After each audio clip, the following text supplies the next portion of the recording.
This is a normal day in Norway. It's not the version you see on Instagram, framed by impossibly beautiful fjords and the ethereal glow of the northern lights. It's not the travel brochure version, filled with smiling people in cozy sweaters, sipping coffee against a backdrop of colorful wooden houses. This is not a highlight reel. This is the real, unvarnished truth of daily life in Norway in 2025. It's the quiet hum of the early morning tram, the subtle weight of grocery prices, and the unspoken rules of social interaction that define the experience far more than any scenic overlook. It's a reality that's less about adventure and more about adjustment. Many people arrive with a dream sold to them by glossy images and top 10 lists of the world's happiest countries. They envision a life of perfect balance, deep connection with nature, and effortless prosperity. The truth, however, is far more complex and nuanced. Life here isn't a constant state of picturesque bliss. It's a series of quiet moments, predictable routines, and subtle cultural codes that can feel both comforting and, honestly, profoundly isolating. This is the side of Norway that doesn't make it into the travel vlogs, the mundane, the challenging, and the deeply human experience of building a life from scratch in a society that values privacy above all else. In the coming exploration, I'll guide you through what a typical day actually feels like for someone living here. We won't just look at the stunning landscapes, we'll examine the price tags in the local supermarket. We won't just talk about the famous work-life balance. We'll discuss the slow pace of career growth that comes with it. This is a journey into the practical, emotional, and financial fabric of Norwegian society. It's an honest account designed to peel back the layers of idealization and show you the core of what it means to call this country home, for better and for worse. This is the Norway where people live, work, and sometimes quietly decide to leave. It's a place of profound calm, but that calm can have two faces. Peace for some, loneliness for others. Understanding this duality is the first step to truly comprehending life in this corner of the world. Forget the fantasy for a moment. Forget the picture-perfect postcards and the romanticized narratives. It's time to step into the quiet, orderly, and sometimes challenging reality of a day in the life in Norway. Let's begin this journey with open eyes and a willingness to see beyond the surface.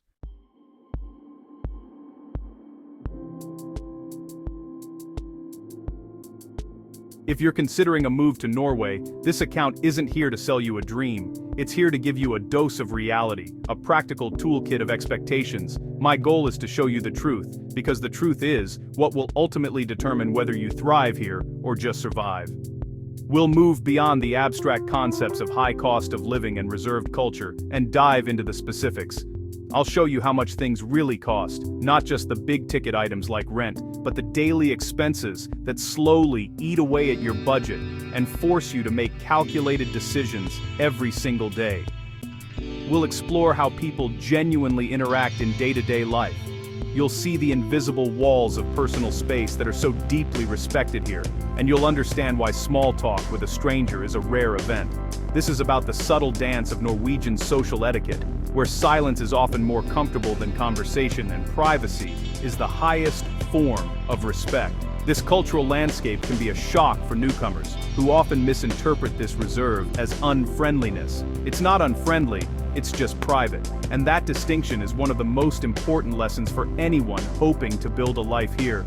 Beyond the costs and the culture, we'll also confront a topic that's often whispered but rarely discussed openly: why so many newcomers quietly pack their bags and leave after just a few years. It's often not for the reasons you might think. It's not always about the cold weather or the high taxes. More frequently, it's a slow burn of social isolation, a feeling of being a perpetual outsider, and the exhaustion that comes from constantly trying to fit into a society with deeply ingrained social codes. Understanding these quiet reasons for leaving is just as crucial as understanding the reasons people come. This journey is a promise. It's a promise to be candid, informative, and unfiltered. It's for the person who wants to know what they're truly signing up for.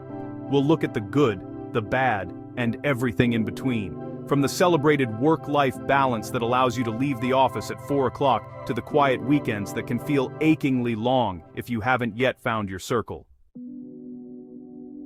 In Norway, mornings begin with a gentle hush. Streets are empty, the air is crisp, and order reigns. There's no chaos, just a calm, deliberate start to the day. This peace is comforting, but it also creates a quiet distance, an invisible barrier that shapes how Norwegians interact, setting the tone for the day ahead.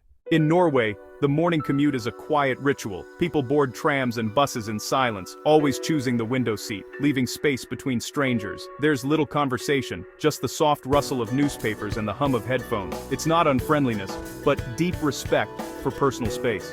Here, you travel together, but remain peacefully apart. Norway's calm mornings and clean streets feel like luxury, peaceful, safe, and efficient. But over time, the order can feel rigid, the quiet, isolating. Politeness is transactional, not warm. In public, reserve is the norm. The city is calm, but it can also feel profoundly impersonal. You're surrounded by people, yet feel alone. In Norway, silence is a cultural value, seen as comfort and mutual understanding, not awkwardness. Friends can sit together for hours without speaking, and that's perfectly normal. For newcomers, this can feel isolating, but learning to embrace the quiet is liberating. Over time, you find comfort in the stillness, and realize you don't always need to fill the silence. Most people moving to Norway brace for high rent, but it's the daily costs that really sting. Groceries, services, even a haircut, everything feels expensive. High salaries vanish fast, and the sticker shock is everywhere, every day.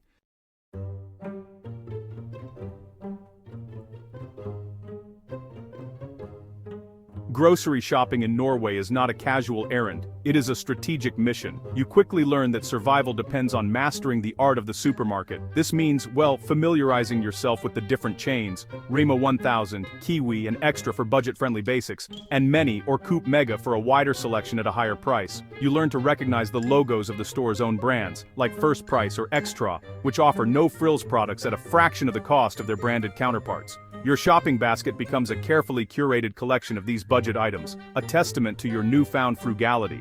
Your weekly routine starts to revolve around the Tilbud, or weekly offers. You religiously check the digital circulars or apps before you even make a shopping list. Is chicken on sale at Kiwi this week? Is salmon cheaper at Rema 1000? Your entire meal plan can be dictated by these weekly discounts. You learn to buy in bulk when a staple item is on offer, filling your freezer with discounted minced meat or bread. This is not about being cheap. It is about being smart. It's what everyone does, from students to well-paid professionals. It's a shared national sport, this hunt for a good bargain. You also become acutely aware of what not to buy. Fresh berries out of season? That's a luxury. Imported vegetables that could be grown locally in the summer? Definitely a splurge. You learn to eat seasonally and locally not just for environmental reasons, but for purely economic ones. The Norwegian diet, heavy on potatoes, root vegetables, and preserved fish, suddenly makes perfect sense. These are the things that are affordable and available year-round. Your culinary horizons might narrow, but your budget remains intact. You start to see food not just as sustenance or pleasure, but as a series of calculated economic choices. This strategic approach extends to timing. You learn that some stores reduce the price of baked goods and other perishables in the last hour before closing. A late-night trip to the supermarket can yield significant savings, and you will see other savvy shoppers there with you, all part of this unspoken club of budget hunters. The whole experience can feel exhausting. It adds a layer of mental work to the simple act of feeding yourself. You are no longer just a consumer, you are a logistics manager for your own kitchen, constantly optimizing for cost and efficiency. The joy of spontaneous cooking is often replaced by the satisfaction of a well-executed budget.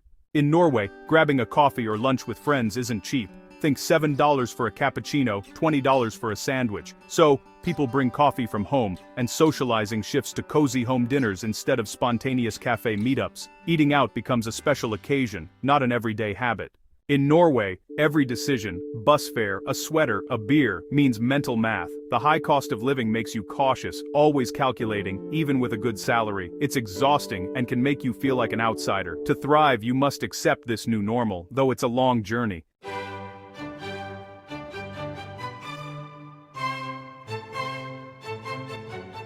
In Norway, work-life balance isn't just a slogan, it's the norm. The workday runs from 8 to 4, and when the clock strikes 4, offices empty out. There's no pressure to stay late or prove your dedication with overtime. Your time after work is respected and protected. Overtime is rare and always compensated. The expectation is simple. Do your job well within your hours, then go live your life.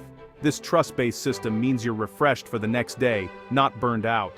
After work, Norwegians head to parks, pick up their kids, or hit the gym. Life outside the office is prioritized. For newcomers, leaving at 4 feels revolutionary. There's no guilt, just a new normal. The result? Less stress, more time for family, hobbies, and rest. In Norway, you're not a slacker for leaving on time, you're just like everyone else.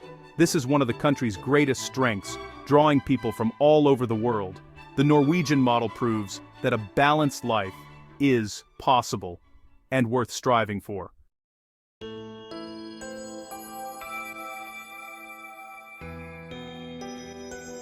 Norwegian workplaces are famously flat.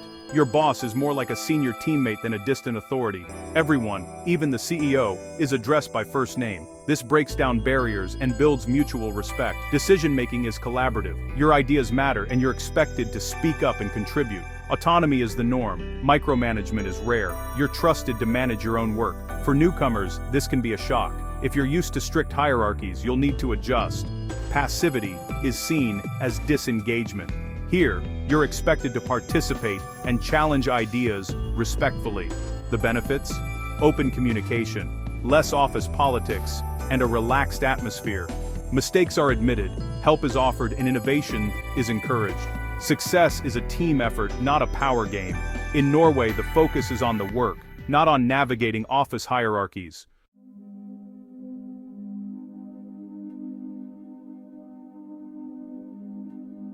Norwegian work culture values steady reliability over rapid ambition. Overt self-promotion is frowned upon. Teamwork and consistency are prized. The law of janteloven discourages grandstanding. No one is above the group. Team success is celebrated, not individual heroics. The result is a low-stress, predictable environment where colleagues help each other. For the highly ambitious, this can feel slow or uninspiring. If you crave fast promotions and big bonuses, you may find the pace frustrating. But the rewards are real. Work-life balance, job security, and a supportive atmosphere. In Norway, the group's well-being comes first, even if it means sacrificing speed for stability.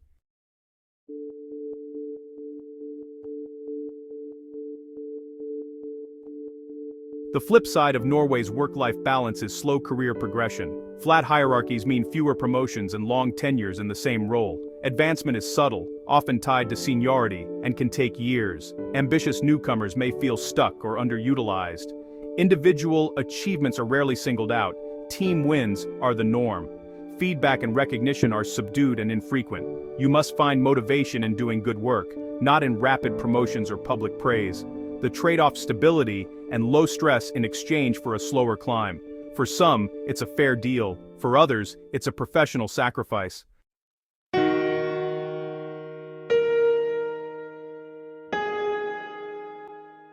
Making friends in Norway is tough.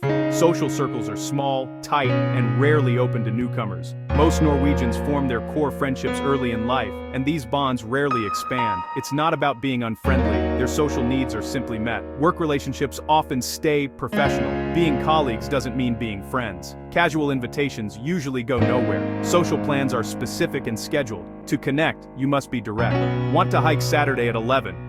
Works better than vague suggestions. The process is slow and can feel isolating, especially at first.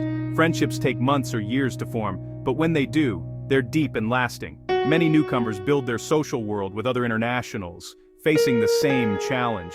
Patience and persistence are essential for building a life here.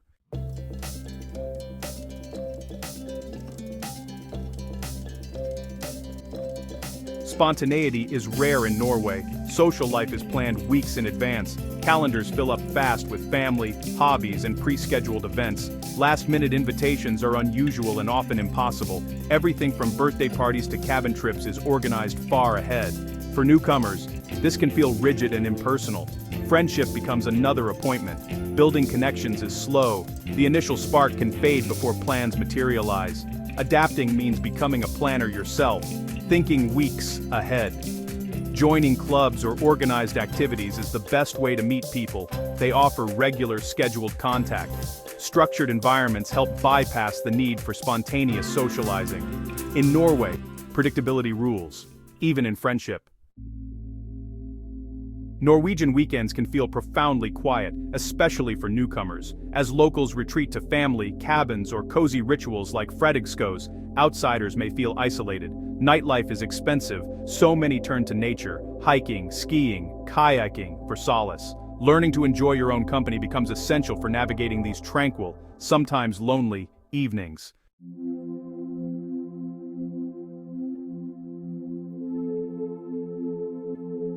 Living in Norway forces you to confront the fine line between loneliness and solitude.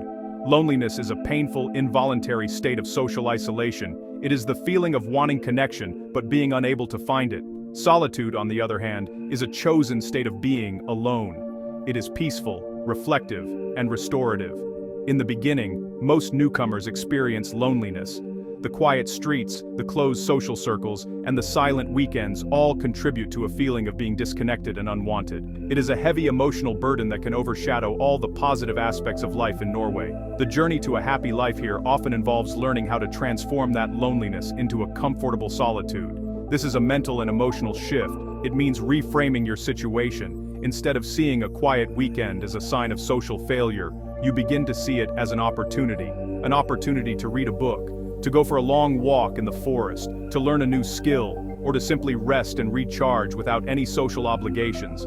It is about finding value and contentment in your own company, a skill that the Norwegian environment actively encourages, whether intentionally or not. This process is not easy, and it is not for everyone. It requires a high degree of self-sufficiency and introversion. People who are highly extroverted and who derive their energy from frequent, spontaneous social interaction often find this adaptation impossible. They feel drained and starved of the social stimulation they need to thrive.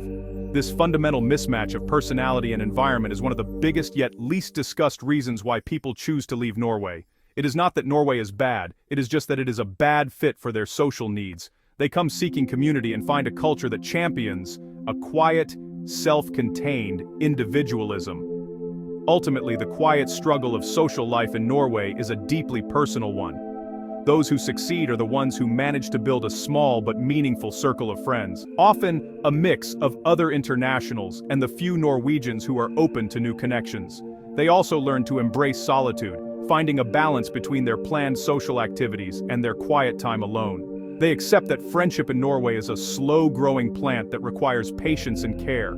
It is a struggle that defines the expatriate experience, and overcoming it is the key to turning a temporary stay into a true home. As the workday ends at 4, Norwegians head home, embracing quiet routines and rest. Evenings are for decompressing, enjoying family and simple comforts. Dinner together is a daily ritual, followed by peaceful activities. The goal isn't excitement, but relaxation and balance.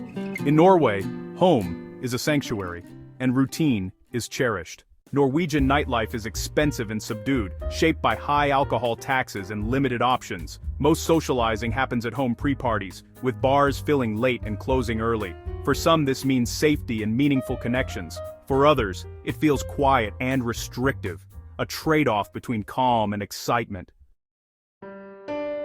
Leaving Norway isn't just about weather or taxes, it's a slow, quiet process, driven by social exhaustion, loneliness, and the struggle to belong. Many miss warmth, both emotional and cultural, and feel they must suppress their true selves to fit in. Ultimately, they leave to reclaim their identity, seeking a place where they can truly flourish. In Norway, the system works perfectly, but it won't adapt to you. You must adapt to it. There's a right way to do things, and deviation is met with gentle resistance. Language is key. Without Norwegian, you'll always be on the periphery. Patience is essential. Everything moves slowly, from careers to friendships. Norway rewards those who accept its pace and adapt, not those who resist. Norway is for those who value stability, safety, and quiet routines over excitement. If you seek calm, nature, and a well-balanced life, this country offers profound rewards. For the right person, Norway is a peaceful sanctuary, demanding, but truly immeasurable in its rewards. Norway isn't for everyone. If you crave fast-paced ambition,